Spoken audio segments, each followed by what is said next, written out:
Sometimes when purchasing a used P2 Volvo S60, XC90, V70, we just like to replace the brakes, discs, pads, and so on. I think I'll upload also a video about the pad quality and disc quality soon. But for now, there seems to be sometimes a small mistake when installing this anti-rattle spring, this kind of rod that's springy.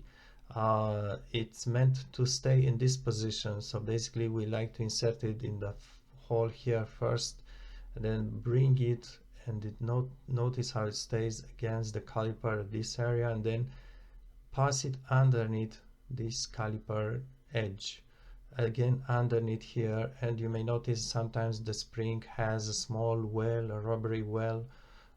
It's like a bushing that sits right at this area, so it can roll a little bit, move a little bit. And next we like to bring it again against the caliper like such.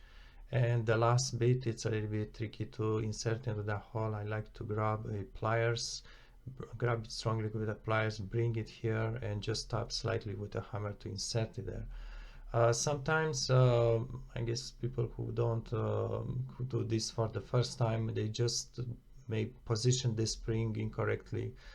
So instead of inserting it under the caliper here, they pass it over the caliper and they put it correctly at the top and bottom. Just here is not fine. Or there's another possibility that not bring it here, the spring against the caliper, but underneath under the caliper at these areas. What happens when you do so is that you oftentimes you just notice the brake pedal all of a sudden after the brake job is just mushy and seems to go lower than normally.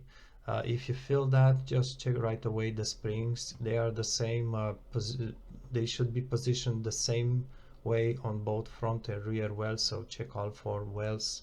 And it's just a simple fix. Unfortunately, you need to undo the well again and position it correctly, but I think you can watch it with a flashlight through the well spikes. So make sure this is positioned correctly and should be very nicely and working very nicely.